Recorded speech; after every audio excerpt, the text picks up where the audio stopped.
El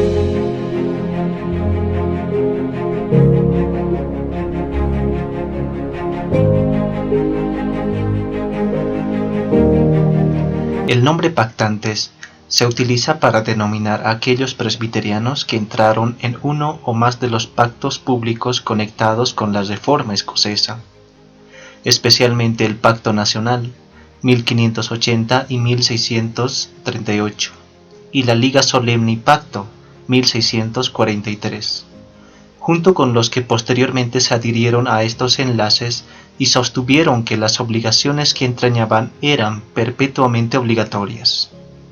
Los pactos de la Reforma escocesa.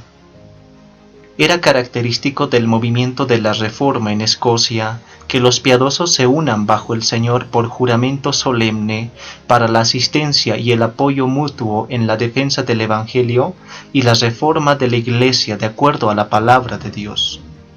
El primer pacto conocido fue hecho en 1556, bajo el liderazgo de John Knox. Esto fue seguido por varios otros a través de los años 1557 a 1572. El primer pacto de la época que tiene importancia en Escocia fue el Pacto Nacional, escrito en 1580. Fue ocasionado por temor de la trama de los jesuitas de destruir la Reforma. El pacto fue escrito por John Craig, un ministro, en solicitud del rey Santiago VI. Fue firmado por el rey y su casa en 1580, por muchas personas de muchos rangos en 1581 y de nuevo en 1590. Llegó a ser la base del Pacto Nacional adoptado en 1638, en cuyo año fue firmado en su nueva y ampliada forma por gran número de personas, como lo fue de nuevo en 1639. El Pacto Nacional de 1638 fue ratificado por la Asamblea General de la Iglesia de Escocia en aquel año y de nuevo el año siguiente. También fue aceptado por el rey Carlos II en 1650 y en su coronación en 1651. La Liga Solemne y Pacto fue un enlace entre Inglaterra, Irlanda y Escocia, que tenía como objetivo asegurar la uniformidad de la religión sobre una base reformada y presbiteriana en las tres tierras. Fue redactado por Alexander Henderson y aprobado por la Asamblea General de la Iglesia de Escocia en 1643. Luego fue enviado a Inglaterra, donde fue adoptado y jurado por la Casa de los Comunes y la Asamblea de Teólogos conjuntamente en Westminster. Siguiendo a esto, fue firmado en Escocia por el Comité de Estados del Parlamento. Entonces fue públicamente distribuido para la firma, y firmaron con gran unanimidad por todas las clases de personas, excepto por aquellos que favorecían al papismo o a la prelacía, con una adición de reconocimiento de pecados y compromiso a los deberes, que fue firmado de nuevo por las multitudes en Escocia en 1648 y adoptado por el Parlamento escocés en 1649. Lo último de todo fue suscrito por el rey Carlos II en 1650 y en su coronación en 1651. El Pacto Nacional de 1580 contiene cerca de 1000 palabras. Es una confesión de fe en el Evangelio, de aceptación de la Confesión Escocesa de Fe de 1560, el credo original de la Reforma escocesa, y una renuncia de todo el sistema católico romano, incluyendo una lista detallada y rechazada de los errores y abusos del romanismo. Cuando este pacto fue renovado en 1638, consistió en 3 partes. Primero, el pacto de 1580 sin cambio. Segundo, una sección legal enlistando muchos actos del Parlamento para mostrar que la adopción del pacto estaba en acuerdo con la ley nacional. Tercero, una aplicación de las condiciones existentes en 1638. Esta tercera parte contiene un rechazo de la prelacía, gobierno de la Iglesia por obispos, de las innovaciones, corrupciones en la adoración de Dios, y del poder civil que tienen los oficiales de la Iglesia hasta que sean juzgados y permitidos por las asambleas legales de la Iglesia y el Parlamento. Las corrupciones en el gobierno y en la adoración de la Iglesia son rechazadas como siendo sin autorización bíblica, contrarias a la confesión de fe escocesa, contrarias a la intención de los reformadores escoceses y contrarias a las actas del Parlamento enumeradas en el pacto. Los firmantes del pacto prometen y juran, por el gran nombre del Señor nuestro Dios, continuar en la profesión y obediencia de la religión mencionada, y que defenderemos la misma y resistiremos todos estos errores y corrupciones contrarias de acuerdo a nuestra vocación y al máximo de ese poder que Dios ha puesto en nuestras manos todos los días de nuestra vida. La Liga Solemne y Pacto es muy breve. En un párrafo introductorio seguido por 6 artículos, los suscriptores juran esforzarse por la preservación de la religión reformada en Escocia, en doctrina, en adoración, en disciplina y en gobierno, y en la reformación de la religión en Inglaterra e Irlanda de acuerdo a la Escritura y al ejemplo de las mejores iglesias reformadas. Los que juran también se comprometen a esforzarse en la extirpación de todos los sistemas y prácticas contrarias, incluyendo al papismo, la prelacía, la superstición, la herejía, el cisma, etc. El resto del documento implementa lo precedente por compromisos de unidad y asistencia mutua contra todos los oponentes. El único punto, algo no claro en la Liga Solemne y Pacto es: ¿qué se quiso decir por el ejemplo de las mejores iglesias reformadas? No se declara qué iglesias hay. Sin embargo, como el documento se originó en Escocia, en esa época generalmente se entendía la Iglesia de Escocia y las iglesias continentales que sostenían la teología reformada y la forma de gobierno presbiteriano. La obligación perpetua de los pactos. Hay razón para creer que en 1638 y 1643 los suscriptores del Pacto Nacional y la Liga Solemne y Pacto universalmente creyeron estos enlaces que eran de obligación perpetua. A través de 28 años de persecución que siguió a la restauración de la monarquía Stuart en 1660, este principio fue ilegal en la nación de Escocia, pero fue mantenido por los pactantes, quienes disintieron de la iglesia prelática episcopal y mantuvieron ordenanzas separadas en la forma de conventículos. A medida que aumentó el número de los pactantes que se conformaron a la iglesia de la prelaticia, el número de los disidentes quienes mantuvieron el principio de la obligación continua de los pactos disminuyó proporcionalmente. Este principio de la obligación perpetua de los pactos fue el principio formal del movimiento pactante, en el sentido de que este principio era característico de los pactantes como tales, en distinción de los presbiterianos como tales.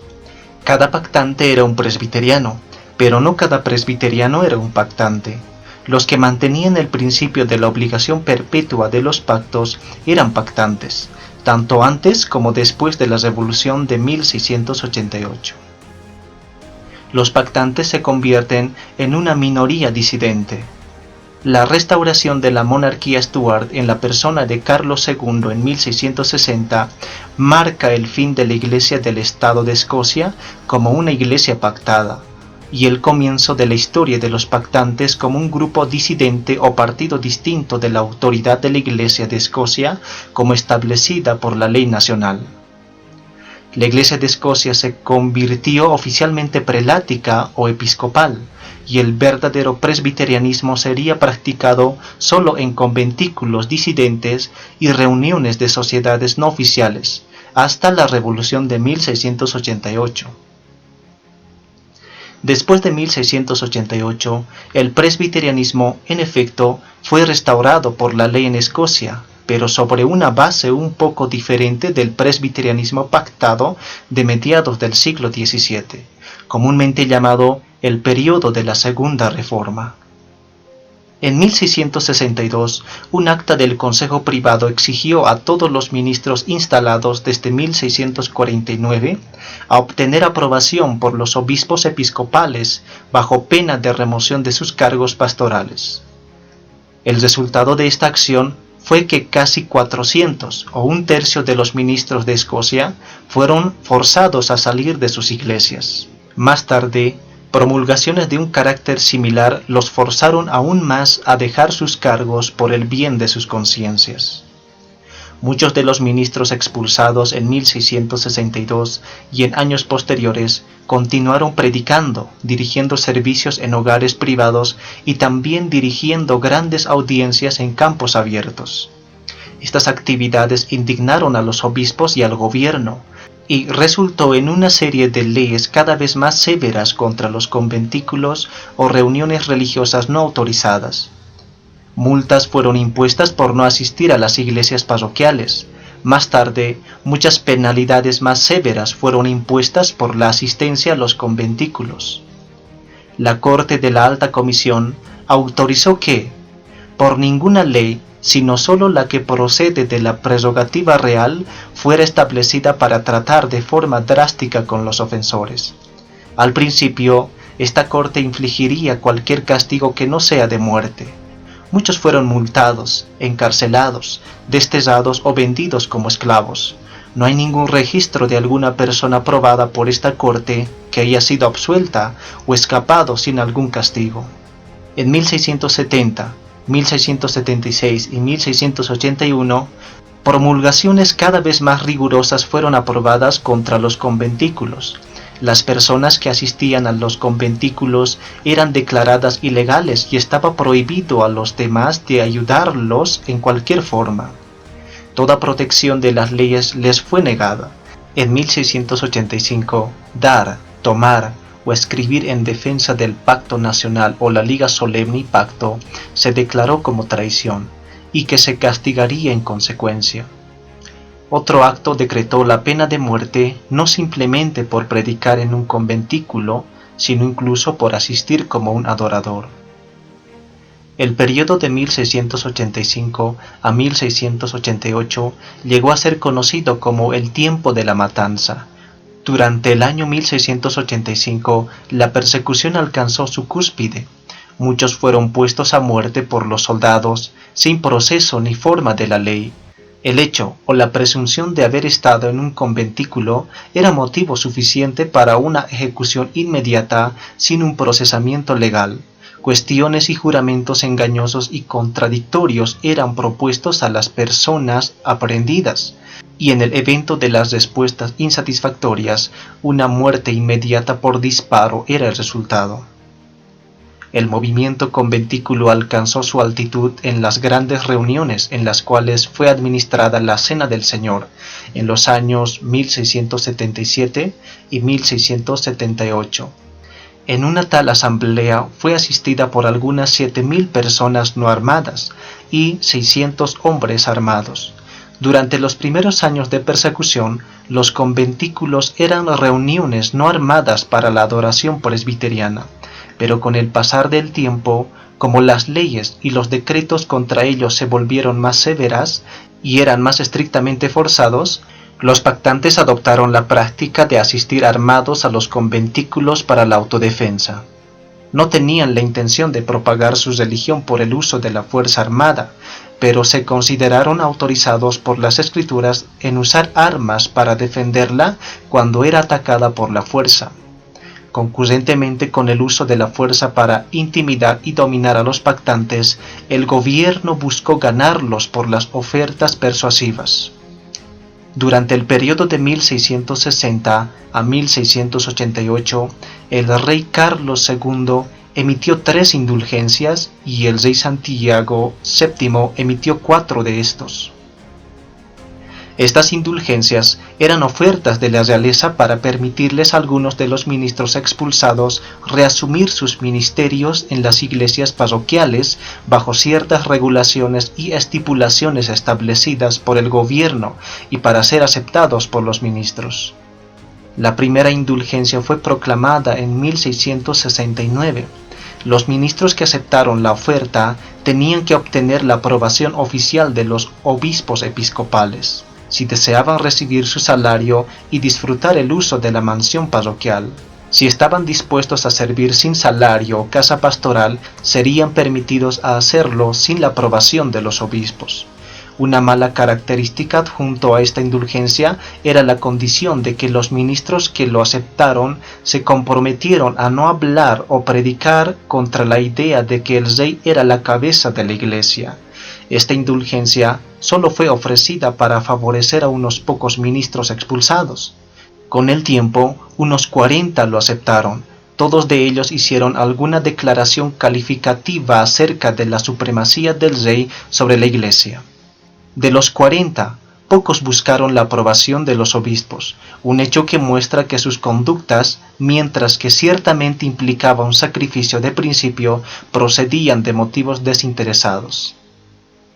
El efecto de la primera y todas las siguientes indulgencias era para debilitar la causa de los pactantes al introducir una cuña de división en sus filas. Desde 1669, los ministros presbiterianos de Escocia fueron divididos en los complacientes, quienes aceptaron las indulgencias, y los no complacientes, quienes no aceptaron las indulgencias.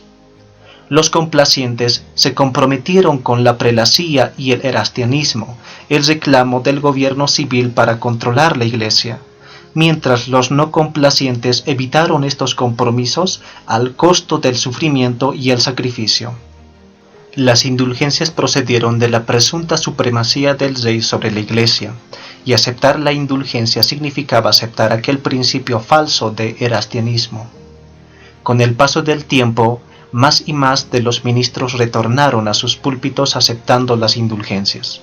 Sin embargo, una minoría disminuida de ministros y algunas miles de personas esparcidas por toda Escocia se dieron cuenta que aceptar la indulgencia significaba reconocer al rey como cabeza de la iglesia y a la prelacía como el gobierno legal de la iglesia.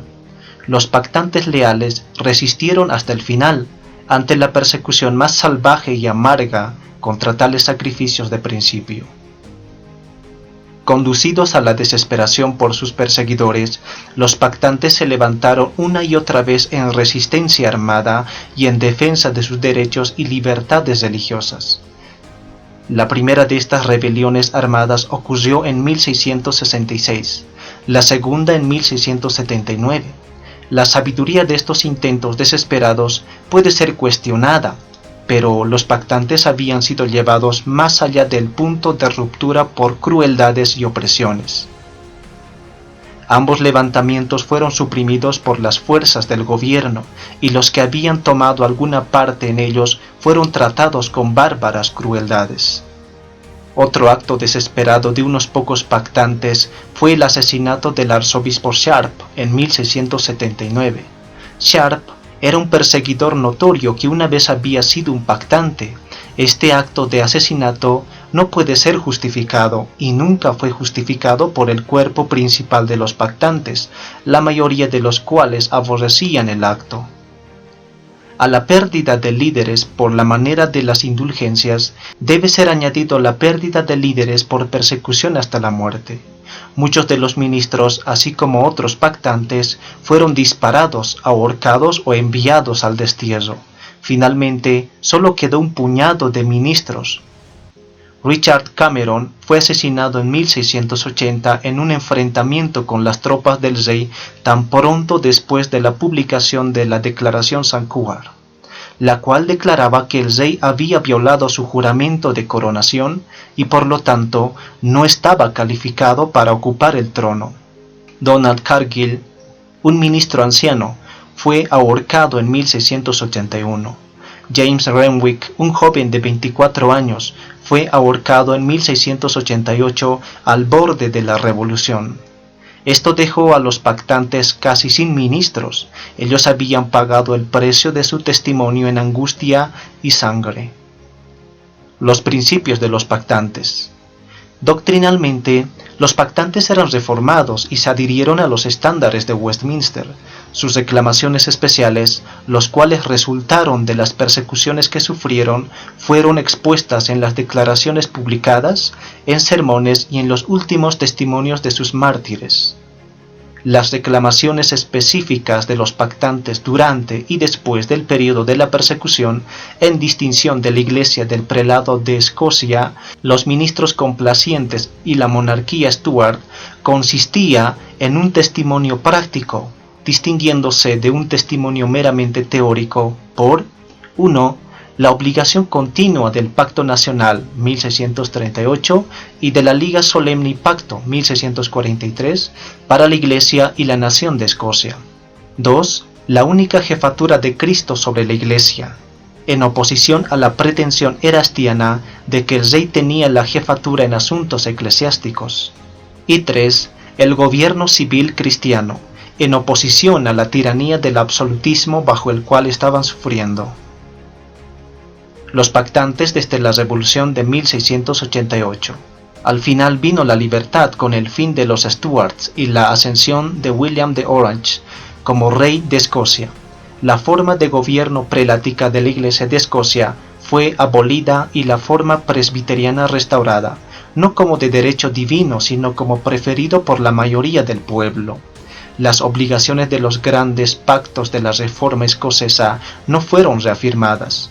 Los pactantes que habían testificado y sufrido por 28 años de persecución intentaron obtener una audiencia justa, pero fueron altivamente dejados de lado por aquellos en posiciones de liderazgo y autoridad. Los pactantes estaban especialmente apenados por el hecho de que el rey aún reclamara y se le concediera un cierto grado de liderazgo en la iglesia presbiteriana constituida. Incapaces de conseguir satisfacción, eligieron permanecer fuera de la Iglesia oficial de Escocia y continuar sus cultos en reuniones de la sociedad.